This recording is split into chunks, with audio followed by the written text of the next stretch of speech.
Kamusta mga anime lovers? Bago magsimula ay shoutout sa ating mga awesome Lodi members Muamu Chup Chup. Nag-request ng backup ang mga rebelde sa Tumi sa South Blue.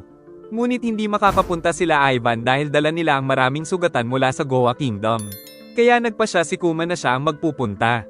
Pero ayaw siyang payagan ni Ivan dahil naging padalos-dalos ito mula nang makidnap si Genie ngunit umalis pa rin ito.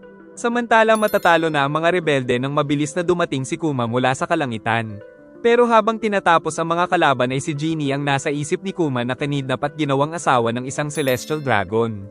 Kaya dahil sa emosyon ay gumamit siya ng Ursa Shock na tumapos sa lahat ng mga kawal ng hari. Pagkatapos ng laban ay nagbunyi ang mga rebelde dahil napatunayan nilang ang Revolutionary Army talaga ang bayani ng mga normal na tao. Pagkatapos nito ay tumawag si Kuma kay Dragon at sinabing nais niya nang umuwi. Makalipas ang 2 taon ay naglakbay sa karagatan si Genie na meron ng sakit kasama ang anak nitong si Bonnie. At isang maulan na gabi ay dumating ang balita na nakatanggap sila ng tawag kay Genie. Pagdating ni Kuma ay nalungkot si Genie at sinabing nagkasakit siya kaya pinalayas na siya ng asawang Celestial Dragon. At nais pa sana niyang makita ang lahat pero wala na siyang sapat na oras. Gumuho ang mundo ni Kuma sa mga narinig at handa niyang gawin ang lahat upang makagawa ng paraan upang mapagaling si Genie subalit tuluyan na itong nagpaalam sa kanya nang hindi niya man lang nakikita. Dahil dito ay nagmadali si Kuma dahil alam niya kung saan ito matatagpuan. Kaya hindi na narinig ni Kuma ang pagtatapat ni Genie na minamahal siya nito ng sobra hanggang sa tuluyan na itong malagutan ng hininga at siya namang paglipad ni Kuma pabalik sa kanilang tahanan. Pagpasok ay natagpuan niya nga doon si Genie ngunit may malubha itong sakit na nagkakaroon ng mga bato sa katawan kapag nasinaagan ng natural na liwanag. Habang hawak niya ang minamahal ay nagbalik ang lahat ng alaala ni Kuma kay Genie kaya tanging pagtangis na lang ang kanyang nagawa. Subalit napansin niya na may anak si Genie na pinilit nitong dalhin upang iligtas mula sa mga Celestial Dragon kaya ipinangako ni Kuma na aalagaan niya ito. Nagbigay siya ng mga bulaklak sa libingan ng minamahal. At nagsimula na rin siyang alagaan ng baby at sinabi ng matatanda na ikulong niya ito kapag matutulog para hindi niya mapisa.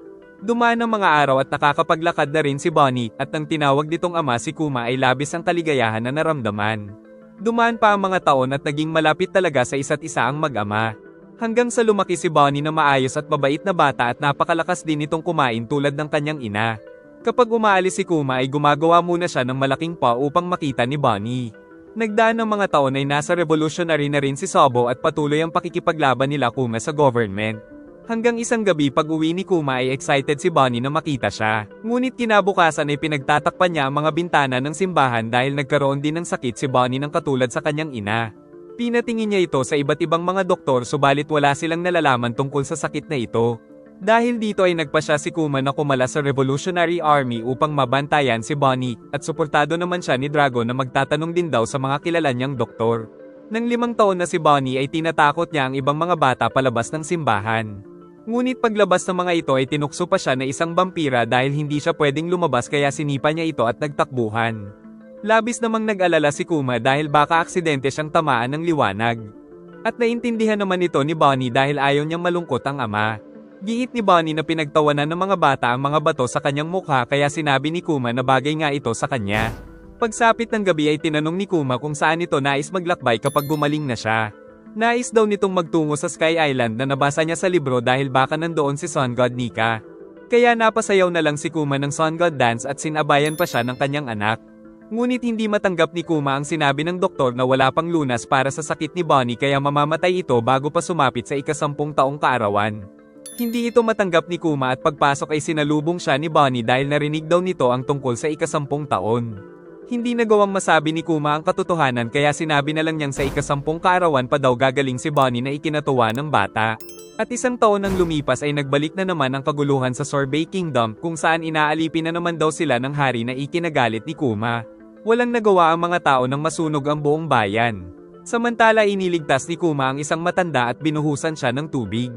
Subalit tuluyan na ring natupok ng apoy ang kanilang mga kabahayan ngunit tanging pag-iyak na lang ang nagawa ng mga tao.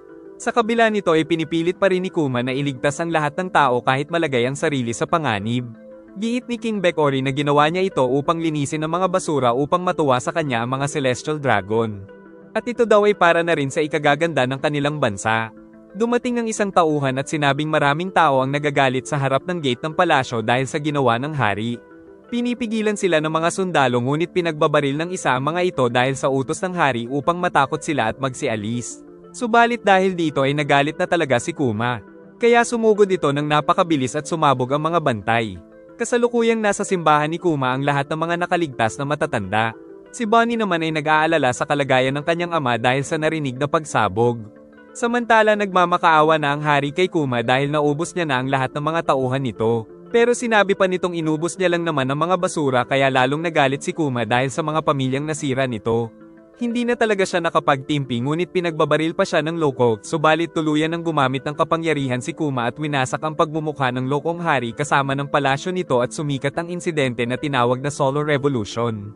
Kinabukasan ay tuwang-tuwa ang mga tao at si Kuma ang ginawa nilang bagong hari na nanirahan pa rin sa kanyang lumang simbahan. Tinatawag ng mga tao si Kuma na hari ngunit sinabi nitong si King Bulldog na muli ang nagpapatakbo ng bansa at siya ay isa lamang kasangkapan upang mapanatili ang kapayapaan. Natutuwa naman ang mga tao dahil ngayon ay nakaranas na rin sila ng kaunting karangyaan. Akala nila Kuma ay si Genie ang nakikitang nagpapalakas. Nagtataka din si Bonnie kung bakit parang nakakita sila ng multo. Pero maging siya ay nagulat sa sarili kaya nagbalik sa tunay na anyo at naisip nilang kumain ito ng devil fruit kaya nahimatay na lang si Kuma. Hinanap nila ito sa libro at nang muli itong subukan ay hindi niya na ito magawa. Saka napagkamala nilang si Bonnie ang isang matanda. Pero nasa pintuan si Bonnie kausap si Bulldog na sinabing nanay niya daw ang matandang kamukha ni Bonnie kaya humingi sila ng tawad. Nagalit ang mga tao dahil pinalabas sa dyaryo na isang masamang tao si Kuma. Giit ni Bulldog na siguradong naghahanda na ang government para bawiin ang trono kaya nagmakaawa ang mga tao na ipagtanggol sila ni Kuma. Nangako naman si Kuma na wawasakin ang lahat ng puwersa na darating ngunit magiging isa na siyang kriminal kaya kakailanganin niyang umalis pagkatapos nito at ipinagkatiwala niya na kay Bulldog ang pamamahala. Samantala si Bonnie ay nagagawa na ring makontrol ang kanyang devil fruit. Nangako naman si Kuma na magbabalik ito pag nakahanap siya ng tiyempo. Dumating na nga ang mga Navy ship sakay si Bekori na galit kaya si Kuma na mismo ang nagtungo sa kanila na biglang tumalon at gumawa ng napakatinding puwersa sa kanyang kamay at nanlilisik ang mga mata nitong winasak ang tatlong Navy ship. At pagkatapos nito ay tinuring na siyang isang pirata kaya nagkaroon ng bounty. Namimiss na daw ni Bonnie si Kuma kaya nangako itong pagtanda niya ay magiging isa rin siyang pirata. Habang si Kuma ay naglakbay sa buong mundo upang maghanap ng lunas sa sakit ng anak. Nakita rin siya ng mga pirata na nais kunin ang kanyang bounty kaya pinasabog niya ang mga ito. Hindi siya tumigil sa paghahanap ng doktor para kay Bonnie. Ngunit napaiyak na lang siya dahil tila wala na talaga itong lunas. Isang araw ay nahanap siya ng mga kasamahan sa Revolutionary Army. Namangha si Dragon sa ginawa ni Kuma sa Sorbet Kingdom. Tinanong ni Betty kung maaari ba siyang pumalit sa posisyon ni Genie na captain ng Eastern Forces dahil nais ni Dragon na siya ang magpahintulot nito. At agad namang pumayag si Kuma. Nais daw sanang bumalik ni Kuma kay Dragon ngunit kailangan niya ng lunas kay Bonnie. Giit ni Dragon na baka matulungan siya ni Vegapunk na lilipat ngayon ng lab dahil sa kamakailang aksidente kaya pagkakataon na nila upang makausap ito. Dahil dito ay nagkaroon ng bagong pag-asa si Kuma saka ito umalis. Pagbalik ni Kuma ay binubugbog ni Bonnie ang isang sundalo. Giit nitong nagpapalakas siya upang maging pirata, kaya agad na silang nagtungo sa lab ni Dr. Vegapunk at nagulat sila sa itsura ng isa't isa. Paglabas ni Bonnie ay agad siyang tinignan ng scientist na sinabing may gamot siya para dito na ikinatuwa ng dalawa. Agad na ginawa ni Vegapunk ang mga masusing procedure para sa karamdaman ni Bonnie. At kahit na nalaman nitong isang buccaneer si Kuma ay nagtitiwala naman siya kay Dragon na tutulungan siya ng scientist. Nais din daw ni Vegapunk na gumawa ng mga clone ni Kuma dahil sa malakas na pangangatawan nito kapalit ng pagpapagaling niya kay Bonnie.